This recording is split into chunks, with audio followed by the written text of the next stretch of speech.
നമസ്കാരം. ഉച്ചവെയിലിന്റെ കാഠിന്യത്തിനപ്പുറമുള്ള രാഷ്ട്രീയ ചർച്ചകൾക്കിടയിലാണ് മൂവാറ്റുപുഴയ്ക്കടുത്ത് കക്കടാശ്ശേരിയിൽ വോട്ടർമാർക്കിടയിലേക്ക് മറുനാടൻ പ്രതിനിധി എത്തുന്നത്. മറുനാടനിൽ നിന്നും ഇലക്ഷൻ സർവേക്ക് എത്തിയതാണെന്ന് അറിയിച്ചപ്പോൾ സമീപത്തെ ബസ് സ്റ്റോപ്പിൽ നിന്നവർ വഴിയെ പോയവരെയും കൂടി വിളിച്ചുകൂട്ടി ജനഹിതം അറിയുന്നതിനുള്ള നീക്കത്തിന് താങ്ങും തണലുമായി.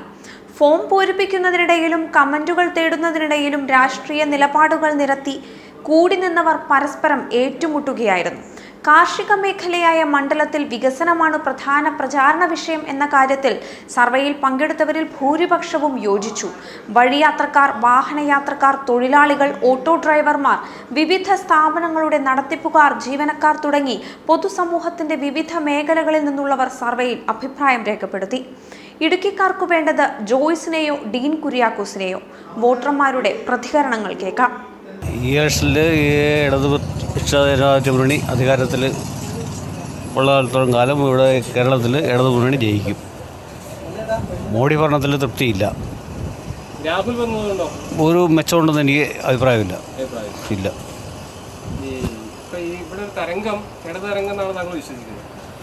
തരംഗമായിട്ടൊന്നുമില്ല, എങ്കിലും ഇടതു മുന്നണിക്കാണ് അനുകൂലം.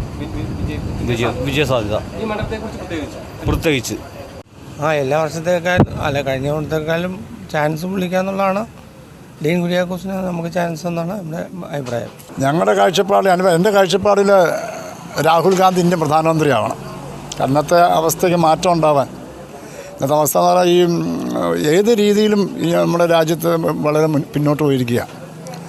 അപ്പം അതിനൊക്കെ ഇപ്പോഴുള്ള മൊത്തമുള്ള എല്ലാ കാര്യങ്ങൾക്കും മാറ്റം ഉണ്ടാവാൻ രാഹുൽ ഗാന്ധി അദ്ദേഹത്തിൻ്റെ പ്രകടനപത്രിക ഇന്ന് പുറത്തിറക്കിയിട്ടുണ്ട്. അത് ഞാൻ വായിച്ചില്ല, എന്നാലും നല്ലൊരു പ്രകടനപത്രികയായിട്ടാണ് നമുക്കത് കാണാൻ കഴിയുന്നത്. രാഹുൽ ഗാന്ധി ഇന്ത്യൻ പ്രധാനമന്ത്രിയാവണം, കോൺഗ്രസ് ഇന്ത്യ ഭരിക്കണം, അത് ജനങ്ങളൊക്കെ ആഗ്രഹമാണ്. ഈ തവണ ഏതായാലും BJPക്ക് ഒരു ചാൻസ് ഉള്ളതായിട്ട് തോന്നുന്നില്ല. BJPക്ക് ഉള്ള ചാൻസ് ഉള്ളത് തോന്നുന്നില്ല. പ്രത്യേകിച്ച് കേരളത്തിലാണെങ്കിൽ ഈ ഭരണം വളരെ ഇപ്പം ഞങ്ങൾ ഇടുക്കിയിൽ നിന്ന് വന്നാൽ ഞാനിപ്പോൾ ഇടുക്കിയിൽ നിന്ന് വന്നത്, ആ ഡാമിൻ്റെ ചെറുതോട് ഡാമിൻ്റെ ആ ഭാഗം കിടക്കണ കാണണം. ഇതുവരെ ഇടുക്കിയിലെ ഒരു മാറ്റം ഉണ്ടായിട്ടില്ല. റോഡ് പോലും ആ ഡാമിൻ്റെ അങ്ങേ വശത്തുള്ള ആ റോഡ് പോലും ഇതുവരെ നേരെ ആക്കാൻ പറ്റിയിട്ടില്ല. അപ്പോൾ അത് കാണുമ്പോൾ ബസ് സ്റ്റാൻഡൊക്കെ പഴയ ബസ് സ്റ്റാൻഡ് കിടക്കാനാണ്. എന്താണ് അത്? ഒരു ഡാം ഒരു കൃത്യം ഇന്നിപ്പോൾ പറഞ്ഞിട്ടുണ്ടല്ലോ, ഇന്നിപ്പോൾ കോടതി പറഞ്ഞിട്ടുണ്ടല്ലോ, അത് തെറ്റായിപ്പോയി 456 പേരെ മരണം വരുത്തി വെച്ചാൽ പറഞ്ഞിട്ടുണ്ടല്ലോ. ആ ഡാം കാണുമ്പോൾ നമുക്ക് ചങ്ക് പൊട്ടുക. ആ ബസ് സ്റ്റാൻഡൊന്നുമില്ല, ഒന്നുമില്ല അവിടെ. ഒരു മാറ്റം വരുത്താൻ പോലും പറ്റിയിട്ടില്ല. ആ നിലയ്ക്ക് എന്തായാലും ഈ ഭരണത്തിന് ഒരു ഷോക്കും കേന്ദ്രത്തിൽ മാറ്റവും ഭൂരിപക്ഷം ജനങ്ങൾ ആഗ്രഹിക്കുന്നു, എല്ലാവരും ആഗ്രഹിക്കുന്നു, ഞാനും അത് ആഗ്രഹിക്കുക. ഞങ്ങളുടെ വിലയിരുത്തൽ എന്ന് പറഞ്ഞാൽ UDF സ്ഥാനാർത്ഥി ഡീൻ കുര്യാക്കോസ് ജയിക്കുമെന്നുള്ള ഒരു പ്രതീക്ഷകൾ ഞങ്ങൾക്കുണ്ട്. എന്താണ് അതിന് നിങ്ങൾക്ക് ഒരു വിശ്വാസയോഗ്യമായ ഒരു കാരണം? വിശ്വാസയോഗ്യ കാരണം എന്ന് വെച്ചാൽ അവനെ നമുക്ക് വിശ്വാസമുണ്ട് ഈ തവണ, അതാണ് കാരണം. അഭിപ്രായം എന്താ വെച്ചാൽ UDF ഈ തവണ വരുമെന്നാണ് 100%. പിന്നെ ഇവിടുത്തെ ഇടുക്കിയുടെ ഡീൻ കുര്യാക്കോസ് ഉറപ്പാണ്. ഈ ഇലക്ഷനിൽ എൻ്റെ കാഴ്ചപ്പാട് എന്ന് വെച്ച് കഴിഞ്ഞാൽ ഈ പ്രാവശ്യം LDFൻ്റെ സ്വതന്ത്ര സ്ഥാനാർത്ഥി ജോയ്സ് ജോർജ് തന്നെ പിന്നെ ഇവിടെ MP ആയിട്ട് പോകും. കാരണം കഴിഞ്ഞ ഒരു 5 വർഷം അദ്ദേഹം MP ആയി വെറുതെ ഇരുന്നതല്ല. ജനങ്ങൾക്ക് വേണ്ട കോടിക്കണക്കിന് രൂപയുടെ വികസനങ്ങൾ ഇടുക്കി മണ്ഡലത്തിലേക്ക് സ്വീകാര്യമാക്കിയതിൽ ജനങ്ങളിൽ ഒരു വിശ്വാസമുണ്ട്. ആ വിശ്വാസത്തിൻ്റെ പുറത്ത് ഈ പ്രാവശ്യവും അതേ MP തന്നെ നിലവിൽ വരുമെന്നും ഇടുക്കിയെ കൂടുതൽ മിടുക്കിയാക്കുവാൻ തന്നെ ജോയ്സ് ജോർജ് വൻ ഭൂരിപക്ഷത്തോടെ തന്നെ വിജയിക്കും എന്നാണ് എനിക്ക് പറയാനുള്ളത്. ഇടുക്കി പാർലമെൻറ്റ് മണ്ഡലത്തിൽ ഡീൻ കുര്യാക്കോസ് വിജയിക്കുമെന്നാണ് ഞങ്ങളുടെ വിശ്വാസം.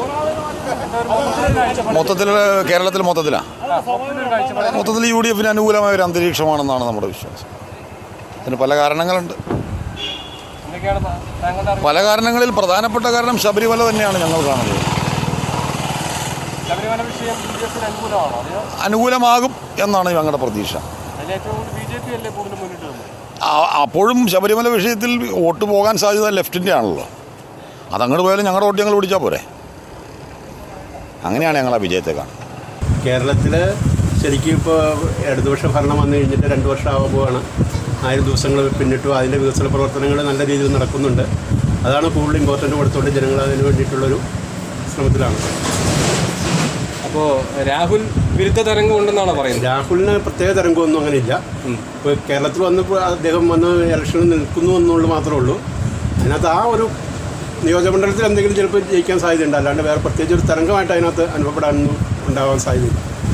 കേരളം എന്ന് പറഞ്ഞാൽ താരാരാധനയുള്ള സ്ഥലമൊന്നുമല്ല, താരങ്ങൾക്ക് അല്ലെങ്കിൽ വലിയ വ്യക്തിപ്രഭാവങ്ങളെ ആദരിക്കുന്ന സ്ഥലമൊന്നുമല്ല. അതുകൊണ്ട് തന്നെ രാഹുൽ ഗാന്ധി വരുന്നതുകൊണ്ട് യാതൊരു വിധ ഇഫക്റ്റും ഉണ്ടാവും ഞാൻ കരുതുന്നില്ല. പിന്നെ ഒരു അനുകൂലമായ ഒരു തരംഗമായിരിക്കാം വരുന്നതാണ് എൻ്റെ പ്രതീക്ഷ.